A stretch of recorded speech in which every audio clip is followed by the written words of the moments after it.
Para entender essas reações, a gente precisa entender que a carbonila é um grupo coringa no planejamento de fármacos. Então, se você acha que já viu muitas reações até aqui, espera para ver o que a gente consegue fazer com carbonilas. Elas podem sofrer oxidação ou redução e também a adição de outros nucleófilos, como nesse caso que a gente viu anteriormente. A gente tem que lembrar que a própria ligação carbono dupla oxigênio ela é bastante reativa e que, no caso de aldeídos e cetonas, a reatividade é diferente dos ácidos carboxílicos e derivados.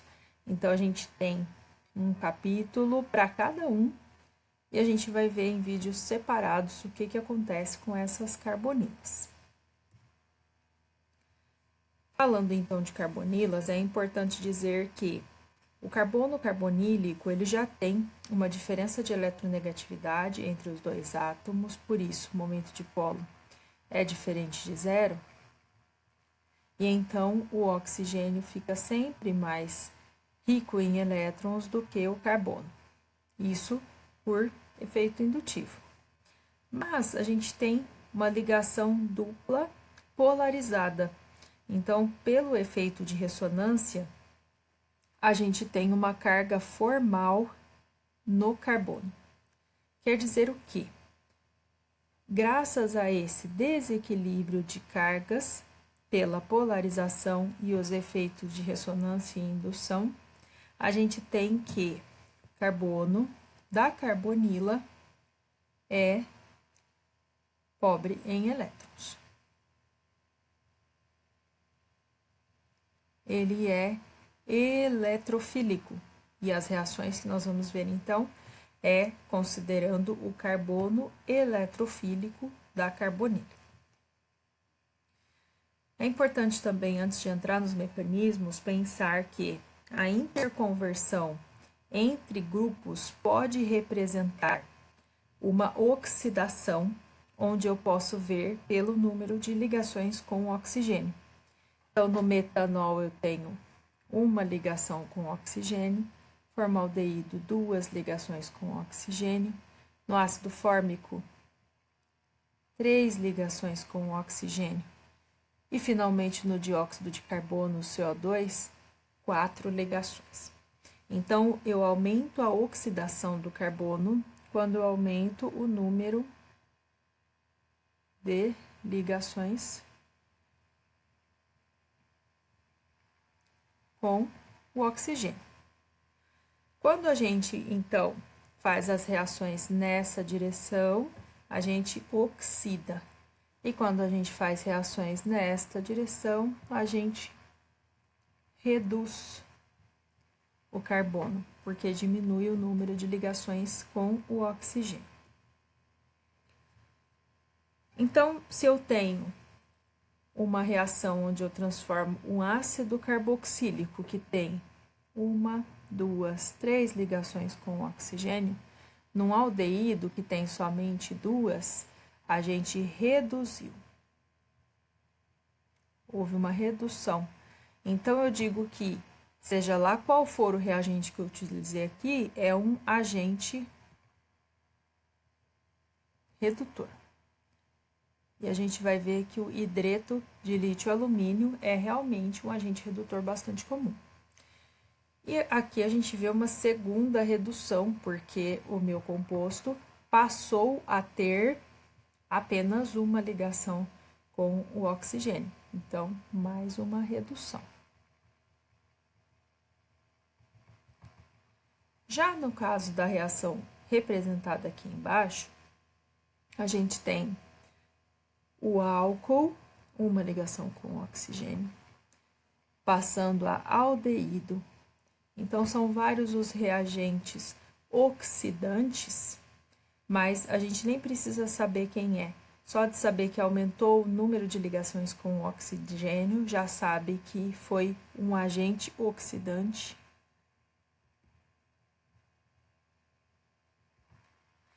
E aí, esses agentes oxidantes, eles podem ser permanganato de potássio, podem ser o piridínio, clorocromato e por aí vai. Então, os mecanismos de oxidação nós não veremos muito a fundo nessa disciplina, mas aqueles mecanismos de redução, a gente vai perceber que quando eu tenho as 3 ligações aqui do carbono com oxigênios, o que muda quando eu reduzo? A gente coloca um hidrogênio no lugar do oxigênio. Então, por isso que a representação de um agente redutor pode ser como um hidrogênio entre colchetes. E uma segunda redução, né, a reação para esse lado, também coloca hidrogênio. Por que coloca hidrogênio? Porque eu não estou vendo, mas esse álcool ele já era um CH2. É justamente esse hidrogênio aqui. Então, para diminuir o número de ligações com oxigênio, a gente coloca um hidrogênio nesse carbono. Então, mais uma reação com agente redutor. Então, essa figura aqui, ela explica bem a interconversão de grupos funcionais através da redução e da oxidação.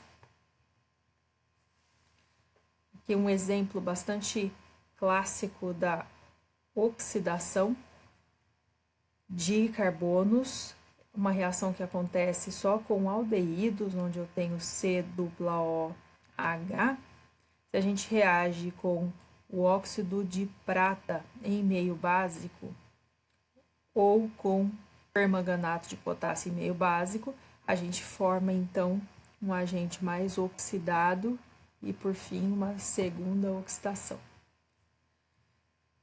E se a gente faz essa reação em prata amoniacal, a gente forma o famoso espelho de prata, que tem essa aparência bem bonita aqui, onde ele só dá positivo para aldeído. Então, teste para aldeídos. Se formou o espelho de prata, é porque a sua amostra desconhecida possui aldeído, porque a gente forma prata sólida que vai se precipitar e aderir às paredes do tubo.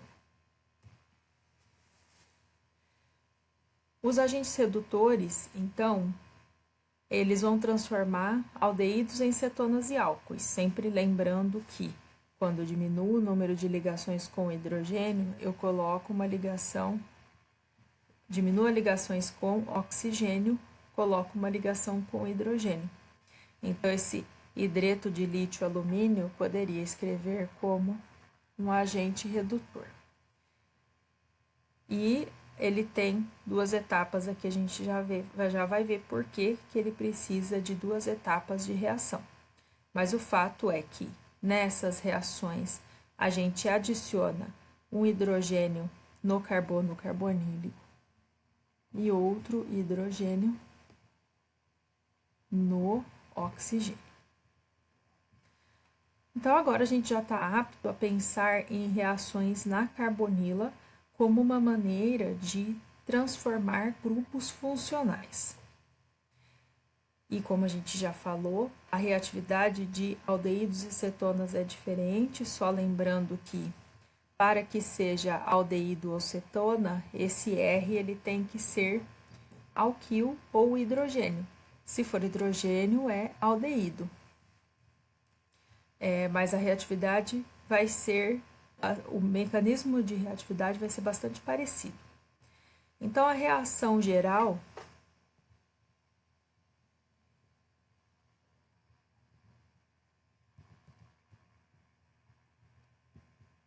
está representada aqui, onde eu tenho, então, o carbono carbonílico, tem que obedecer essa condição, né, ser um aldeído ou cetona, e lá do outro lado a gente tem uma nova ligação com um nucleófilo e o hidrogênio que é adicionado ao oxigênio.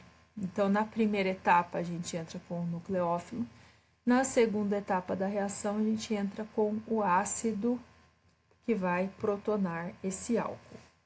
Nós veremos aqui 3 tipos de nucleófilos, existem outros, mas nós vamos ver adição de hidrogênio, de carbono e de oxigênio aos carbonos carbonílicos de cetonas e aldeídos. Então, a gente já sabe que quando eu utilizo um agente redutor,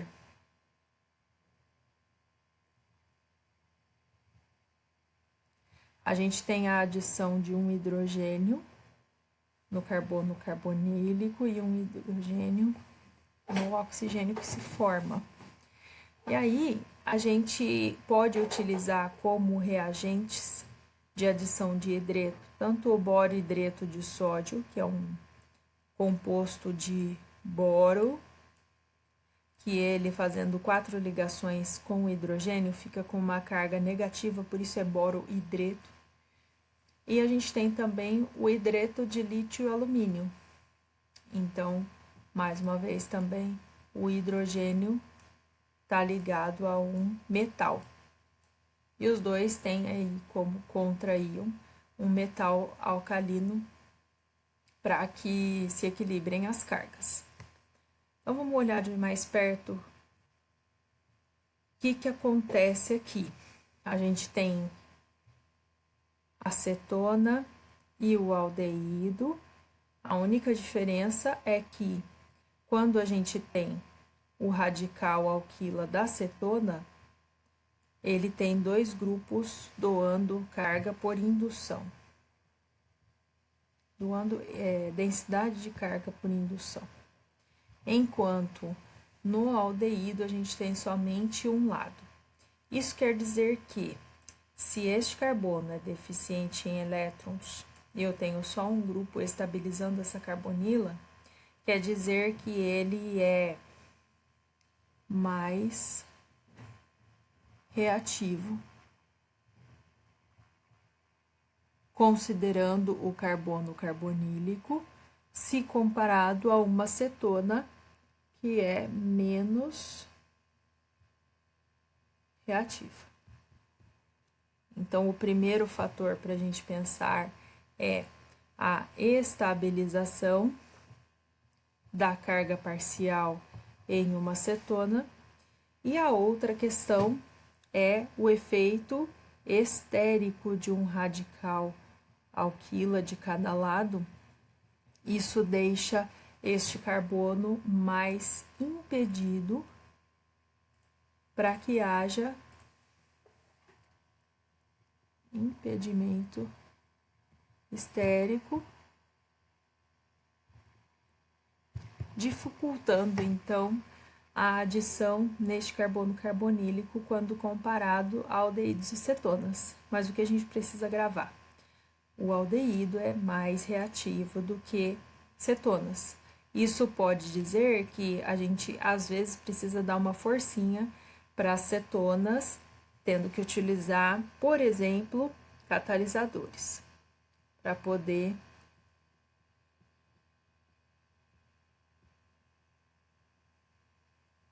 contornar esse problema.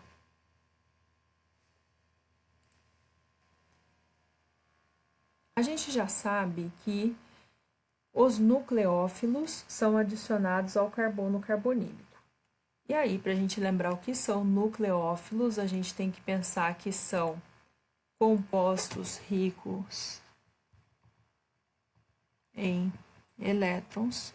Então, a gente poderia pensar em oxigênio, que tem pares de elétrons não ligantes, o enxofre, que é do mesmo grupo, nitrogênio tem pares de elétrons não ligantes, o hidreto, como esses ligados a alumínio e a boro, eles também podem ser nucleófilos, porque aqui a gente vai fazer a reação com o orbital alumínio e hidrogênio, e ainda carbonos que tenham uma densidade de carga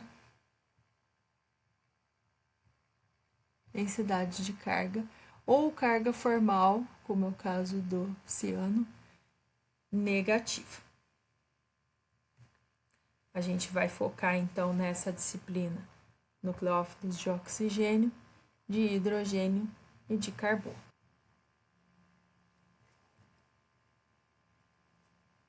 Então, quando a gente diz que está fazendo uma adição de hidretos, alguns mecanismos até trazem dessa maneira, com o hidreto sendo adicionado ao carbono carbonílico.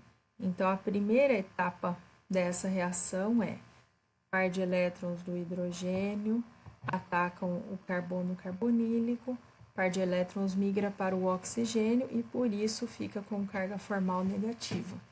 E a outra consequência disso é a ligação com o hidrogênio.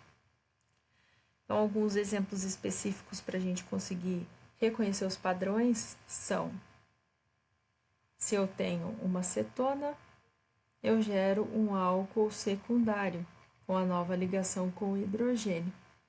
Se eu tenho uma cetona, eu gero um álcool secundário com a nova ligação com o nitrogênio. Veja que a gente está usando aqui agentes redutores, mas já dizendo qual é o composto. Então, é uma reação específica e não genérica. Para saber qual é o redutor possível de realizar aquela reação, a gente pode olhar em tabelas como essa que mostram a reatividade de compostos carbonílicos.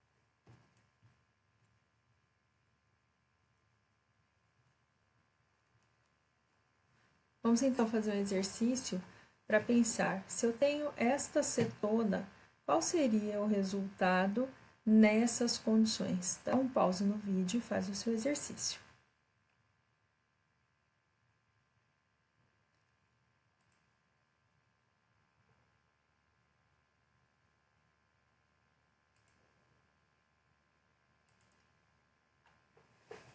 Aqui a gente teria a utilização do hidreto de lítio e alumínio, que é um agente redutor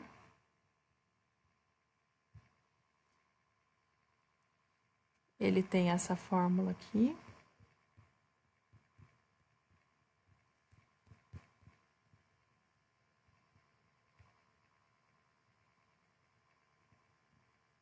E quando a gente faz a reação, a gente pode escrever o nosso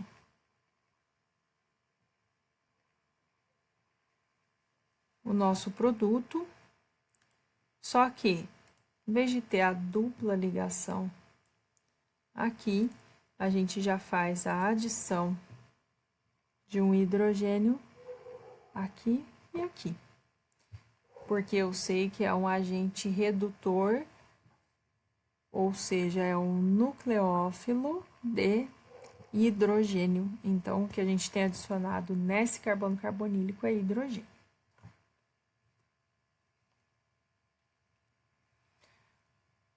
A gente também pode ter nucleófilos de carbono. E qual é o truque para ter um carbono eletronegativo, um carbono negativo?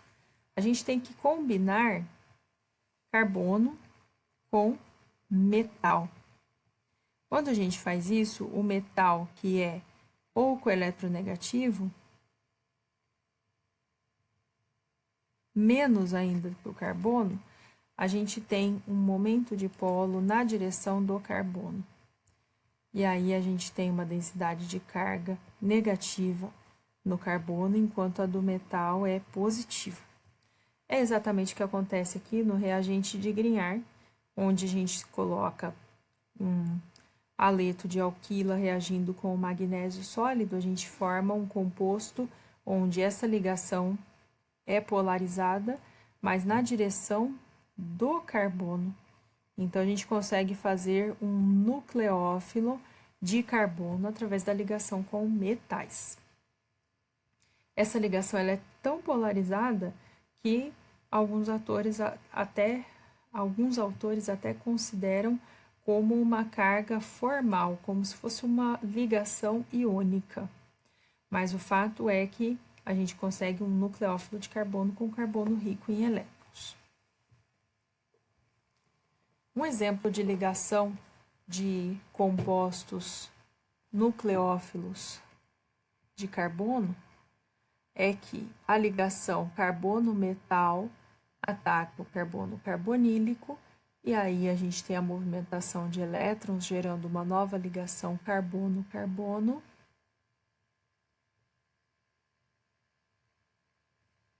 E a gente tem a adição do hidrogênio na última etapa. Um exemplo específico, então, utilização do composto de Grignard de um grupo etil e localizando aqui a nova ligação do nucleófilo com o carbono carbonílico. O que mais eu posso fazer para deixar o carbono eletrofílico? Então, a gente pode fazer reagentes de Grignard, utilizando o magnésio metálico em meio anidro. A gente pode utilizar um organolítio, que é um organometálico também, que acaba retirando elétrons do lítio. Então, a gente tem como exemplo aqui o etilítio. A gente teria da mesma maneira momento dipolo na direção do carbono, por isso ele é rico em elétrons e consegue agir como nucleófilo.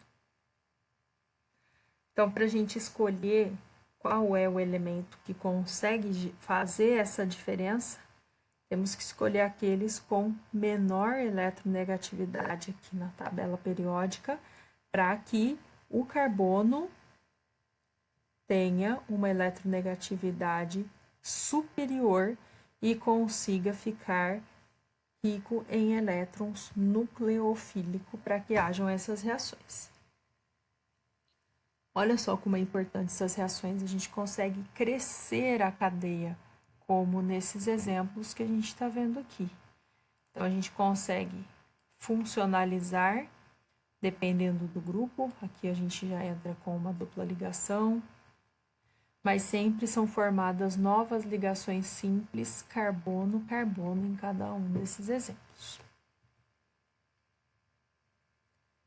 E a gente consegue fazer mais ou menos as mesmas reações, tanto com Grignard quanto com organolítio.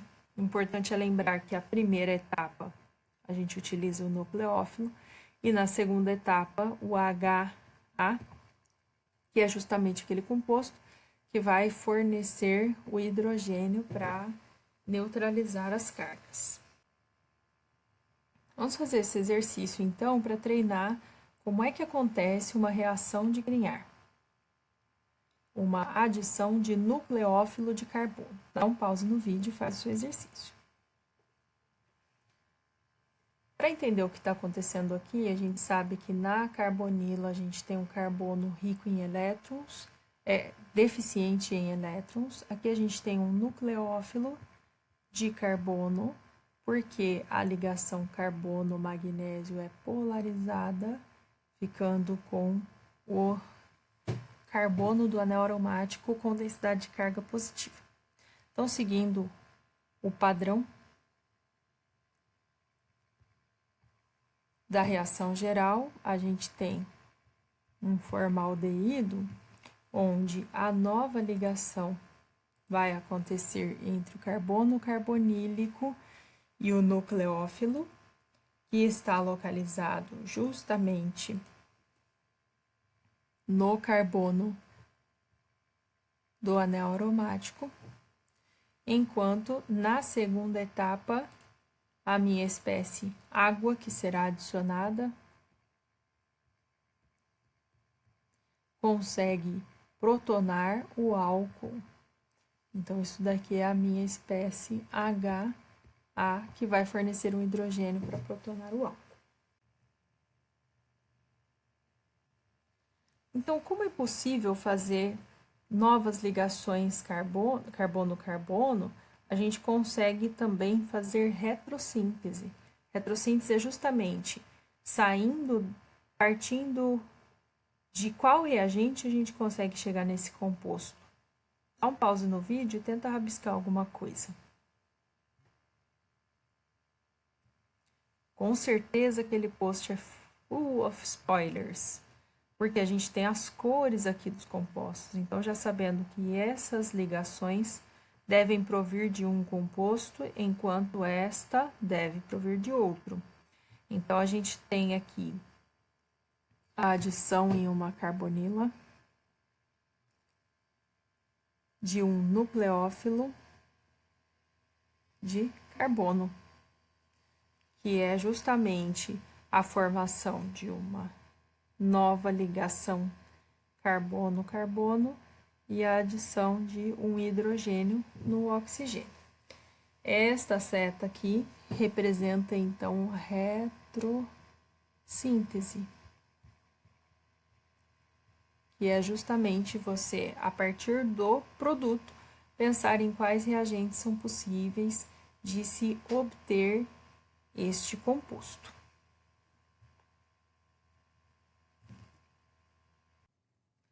No próximo vídeo, nós veremos que é possível utilizar o oxigênio como nucleófilos, mas como esse mecanismo tem algumas particularidades, nós veremos em um próximo vídeo separado. Até mais!